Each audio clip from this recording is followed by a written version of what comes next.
Quand t'as un proche qui va pas bien, je pense pas que ce soit une bonne idée de lui dire ça va passer avec le temps. Tu lui laisses croire que le temps va juste le soigner par magie. Alors qu'en fait, il lui faut du courage. Parce que la plupart du temps, quand tu vas pas bien, c'est qu'il y a des émotions qui t'envahissent.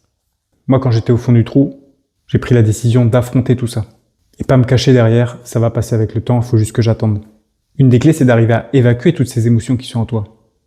Et oui, c'est sûr, avec des mois, des années, tu vas les évacuer un peu automatiquement, inconsciemment, petit à petit, mais ça va prendre énormément de temps.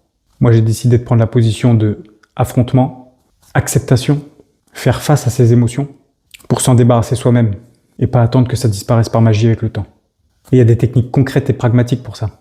Mais c'est sûr, ça demande du courage pour faire face, pour ressentir ça, pour évacuer tout ce qu'il y a en toi, tout ce qu'il y a à évacuer, mais de manière consciente. C'est selon moi la meilleure façon pour que ça soit durable. Alors c'est sûr, pour faire ça, il faut comprendre le fonctionnement des émotions, il faut comprendre le fonctionnement de l'être humain, et il faut surtout se mettre dans la position de vouloir aller mieux. Sortir de cette position de victime. Sortir la tête de l'eau, affronter la tempête, parce que si tu compares les émotions à cette tempête, tant que tu n'y auras pas fait face, elles vont rester là et elles vont revenir toquer à ta porte. Jusqu'à ce que tu les vives vraiment. Ça, c'est une des actions que je t'apprends à faire dans mes accompagnements.